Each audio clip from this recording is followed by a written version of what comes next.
Becky Hogarth, and welcome to Southwest Magazine. My guest today is Elections NB Chief Electoral Officer Kim Poffenroth. Thank you for being here. Thank you. I'm happy to be here. We have a lot to talk about. First, I'd just love to talk about the history-making moment doing the first provincial election in the time of COVID-19.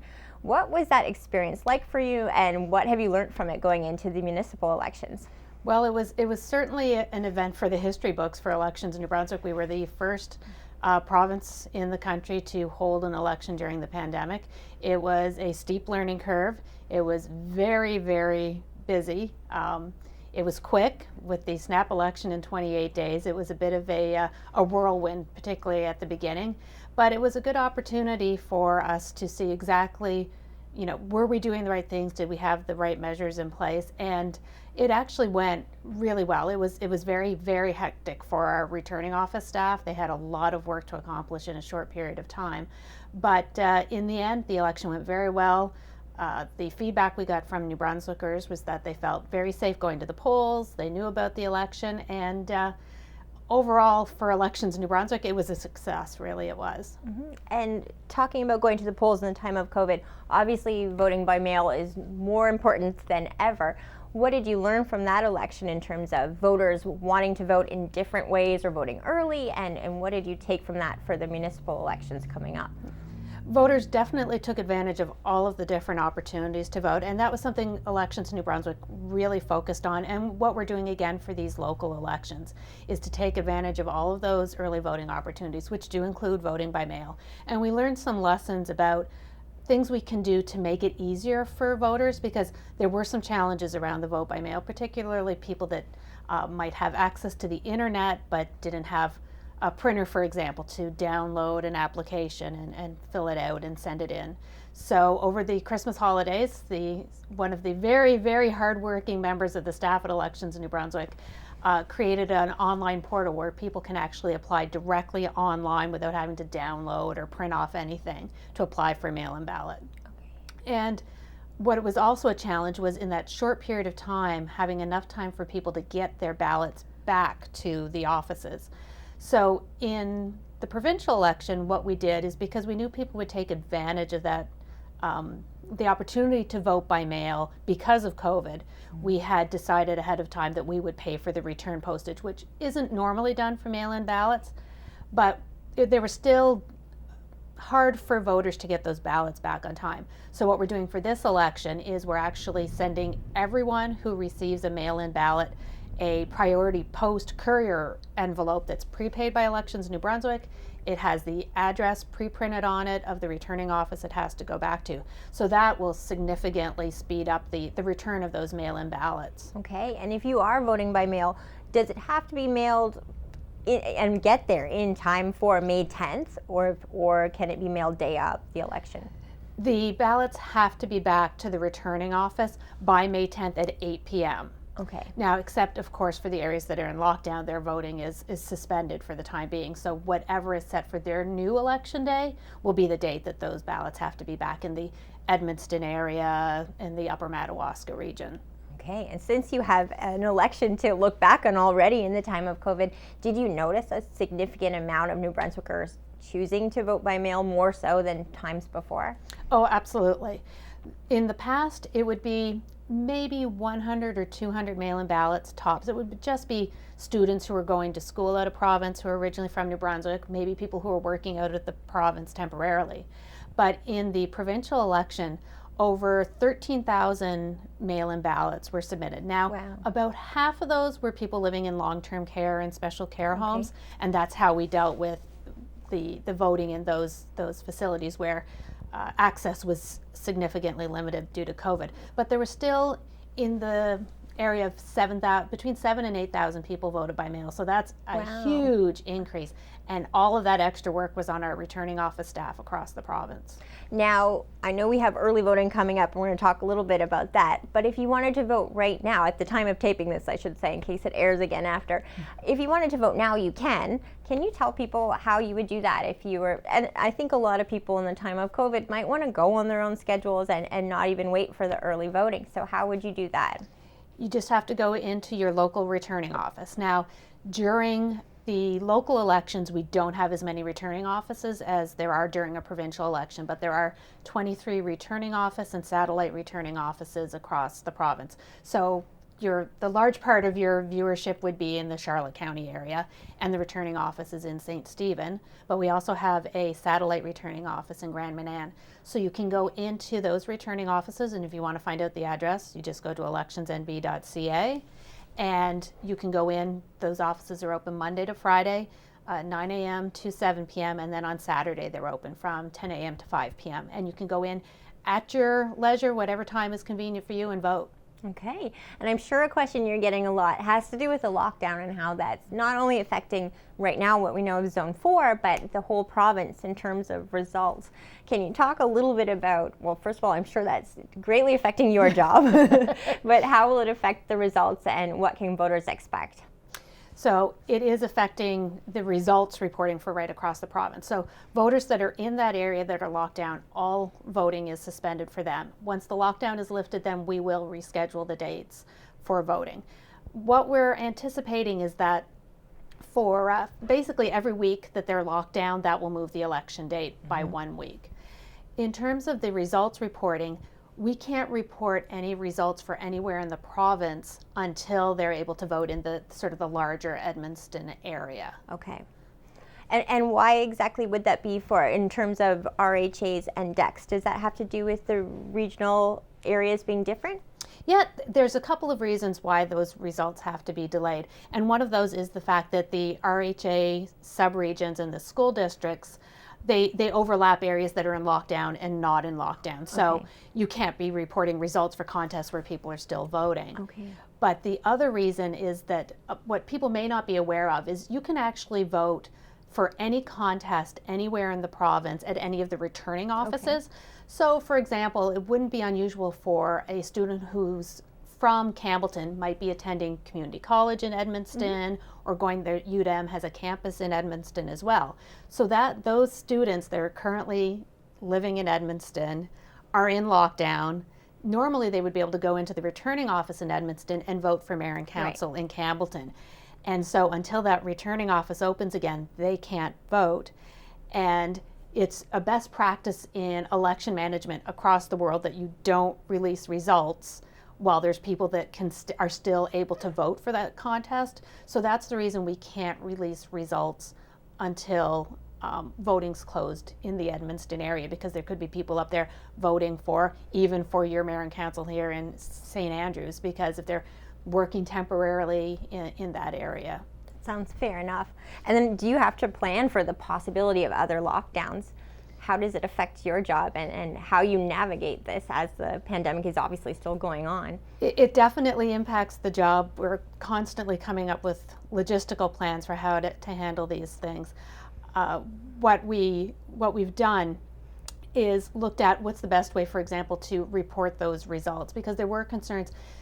The reason that we're allowed to, that's where I was going, delay the results reporting is because there was legislation passed in March. So we're looking at what's the best way to do that, to handle that results reporting.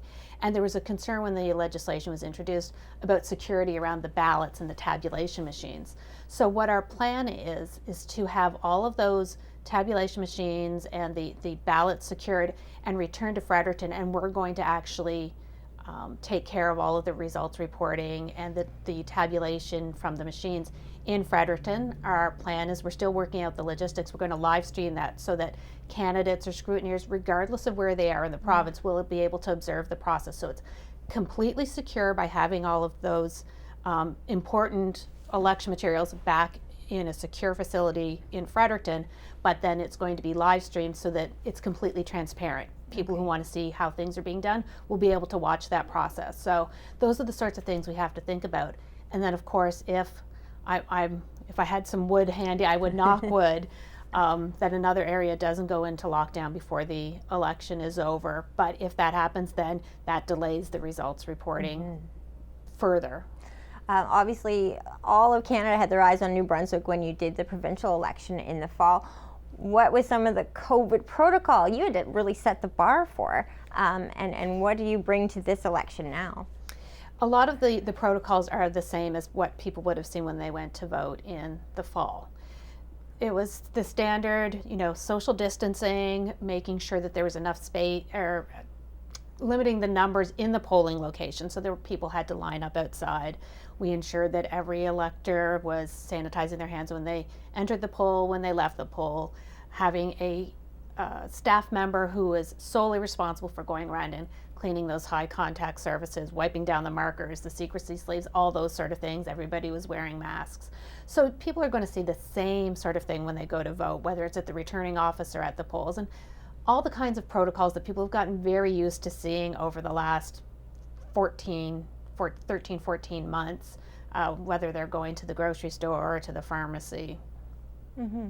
What was voter turnout like? I know there's always a fear that maybe less people will come out because of the pandemic, but did you notice any significant drop in voter turnout, or was it relatively similar? It was actually relatively consistent with voter turnout from 2018, which I was very pleased with. It was maybe 1 percentage point lower, which, considering that people really were concerned that turnout might be down significantly, to me it was virtually the same. And there didn't seem to be any big burning issue during the provincial election which drove people to the polls, so it was a relatively consistent with 2018, which I like to take some credit on behalf of the entire organization, that people felt that they felt safe to go to the polls. They knew all the other voting opportunities, which they did take advantage of. There was not just in mail-in balloting, but there was a significant increase in the number of people voting at advanced polls and at the returning office in the provincial election. But overall,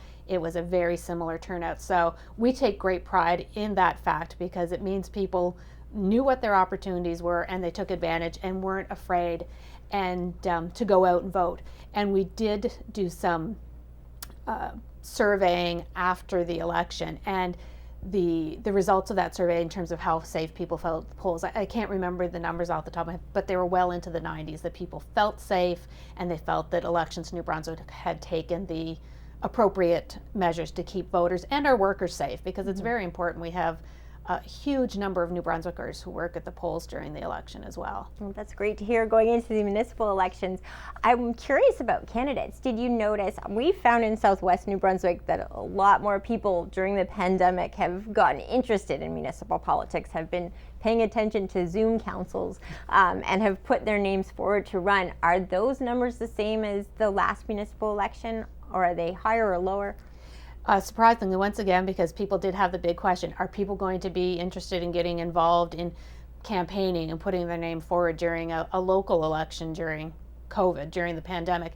And we saw an increase in the number of candidates that are running for local councils, a decrease in the number of councils that are completely elected by acclamation. Nice. From 2016, a significant decrease in that.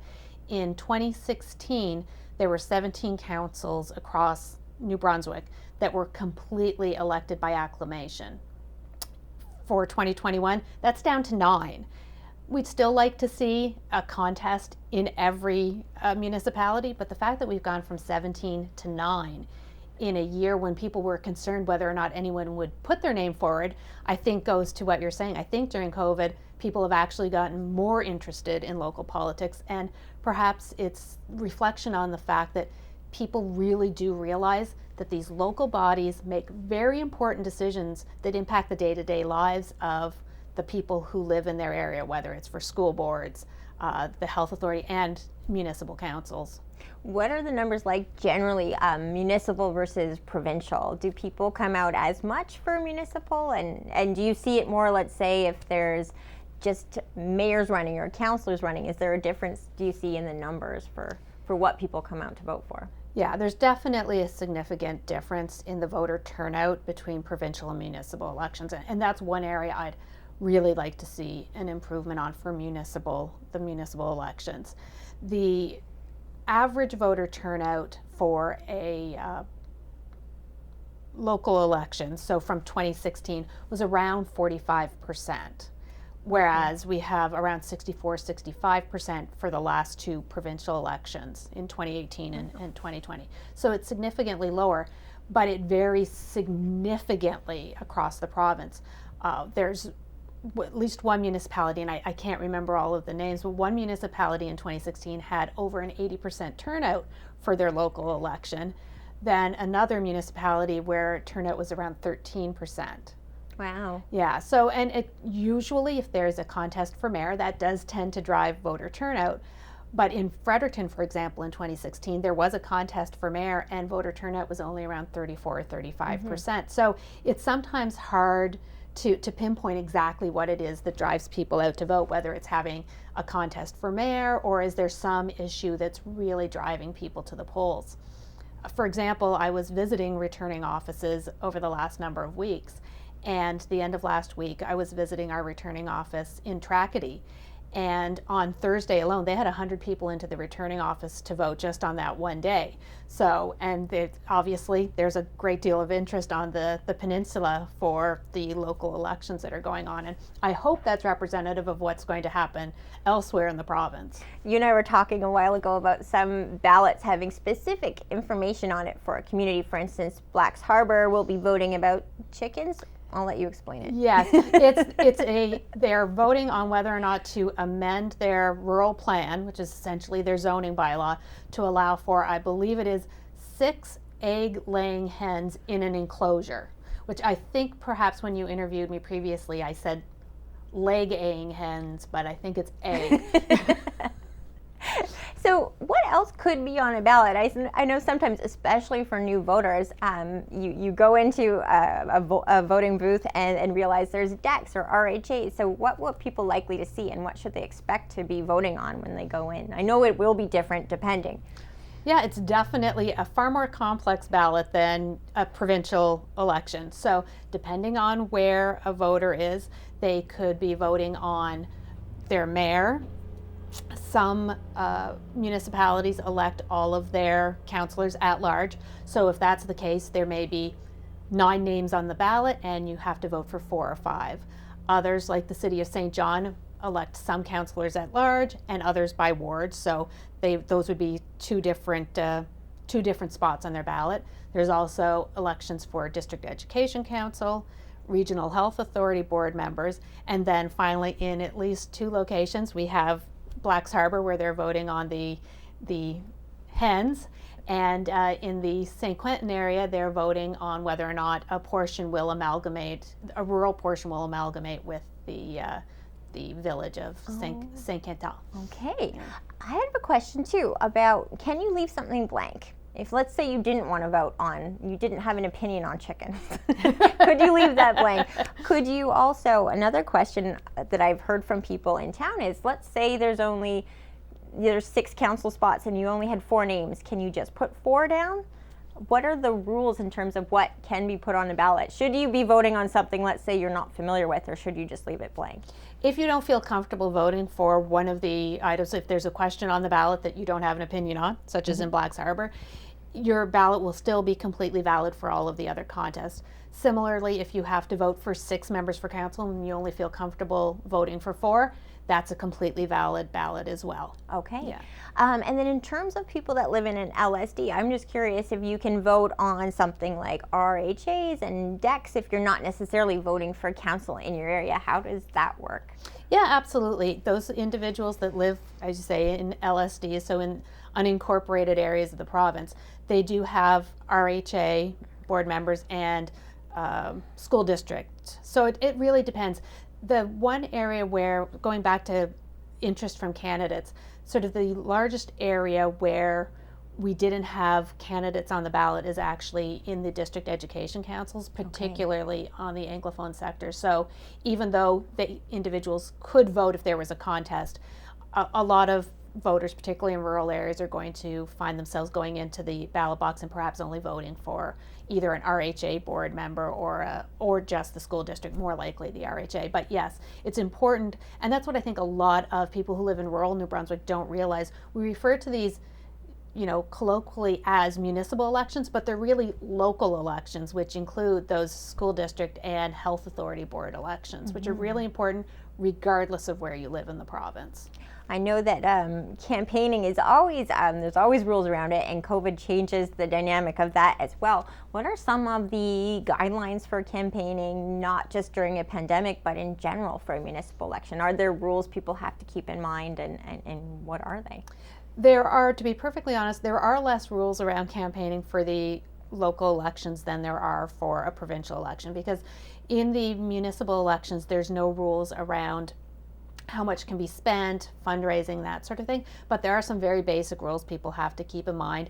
You need to have on any posters that you have any kind of printed ads, regardless of what it is, whether it's a flyer or signs. You need to have who's printed and published the sign for you. That needs to be on it. You can't post signs within 30 meters of a polling location. And of course, there's certain advertising that can't be done on ordinary polling day, which for most of the province will be May 10th, and the day before, so on the Sunday, May 9th. There's certain types of advertising.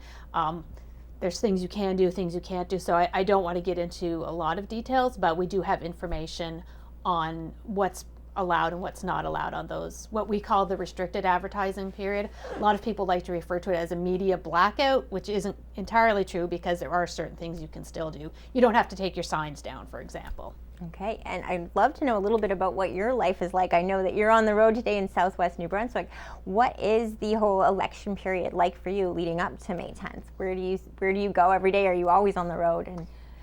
Yeah, no, it's a lot of the time it's in the office. The good thing for me during the local elections is the election period is a little longer. We know exactly, unlike the election in the fall when we didn't know when it was going to be. This election allows for everything to be more organized. We know the election's May 10th. We can get those offices set up. So I'm not going to say it has a more leisurely pace, but it definitely allows for a more organized. We could have all those phone lines and internet set up before offices opened. So because the election period's a little longer, it has given me an opportunity to visit returning offices across the province, which I think is really important, that the people that are working those returning offices are doing a really, really important job, both for Elections New Brunswick and for the people of New Brunswick. And it's important to get out, make sure, see how things are going, see how they're managing their workload, any challenges they're having, so that we can incorporate that for any changes we may need to make in the future. But there's a lot of time spent in the office, putting out those fires, but I'm not going to say it's relaxed, because it's definitely not relaxed during an election, but a more reasonable pace than during the election in the fall, which was, it was a whirlwind, to say the very least. Obviously, we have the early polls coming up at the time of taping this interview. Did you see, I know we talked a lot about the many more people voting by mail. Did you see a lot of people voting early as well at the polls in the fall, and do you expect the same in the municipal elections? We definitely saw a significant increase in the number of people who voted at those advanced polls. I believe it was about a 50% increase. I might have that number off a little bit, but there was a significant increase in the number of people who voted at the 2 days of advanced voting. I'm hoping that we'll see a similar increase for this election as well, because it helps what we're saying, sort of using the language from COVID, flattening the election curve.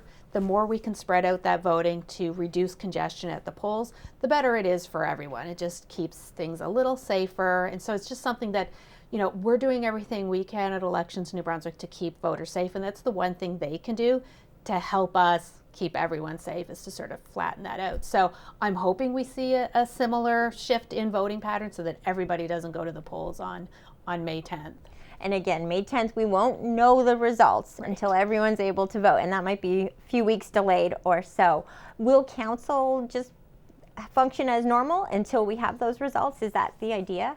Yeah, there's provisions in the Local Governance Act that the current council stays in place until the first meeting of the new council. So it's written in a way to allow for some flexibility there. There are some restrictions on their powers that's in the Local Governance Act about what they can do between election day and when the new council begins. But other than that, they can continue to function until the new council gets sworn in. And as we come to the close of this interview, I'd love to know a little bit about you. How did you get involved in this career path? I started with the province of New Brunswick in legislative services, which is the office of the within the office of the Attorney General that's responsible for writing all of the acts and regulations, all the laws for the province. And I worked there for almost 20 years. And one of the departments, one of the agencies of government that I did a lot of work for was Elections New Brunswick. So I worked in a completely different role with two of my predecessors in my current role as Chief Electoral Officer. And it always struck me as something really interesting. I thought that looks like an interesting job. So when the opportunity became available, I applied, and luckily I got it. And it was really pleased with the change. It's something very different. My previous career was all about, writing legislation, but actually seeing how a department or an agency puts into operation the things that gets written in legislation. Because I'll be honest, in my old job, once that legislation was passed, it really didn't even cross my mind how people would actually make that law work in practice. And what I learned very, very quickly is there's a lot that goes into actually making things work when you take a piece of legislation. And there's a fantastic team at Elections New Brunswick that I say shepherded me through the learning curve of becoming a Chief Electoral Officer, and I'm very grateful to the great team I work with over there. Did you feel the pressure in the fall of setting the bar when it was the first provincial election in the time of COVID? There was a lot of all the other provinces looking this way to see how you would do it. There was certainly a lot of attention.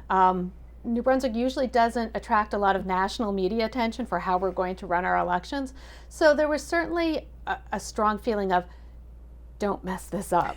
But when you're working with a really good team that has a good plan in place and you execute on that plan, it takes a lot of the stress off. And I'll be honest, a lot of it is luck. I mean, we could very well have ended up, if the COVID cases had suddenly spiked in the middle of the election, something completely outside of our control, which would have really impacted how we were able to execute on our plan. So a combination of a organized plan that we were able to execute on, and a lot of luck in terms of New Brunswickers, following the public health guidelines so that cases didn't get out of control.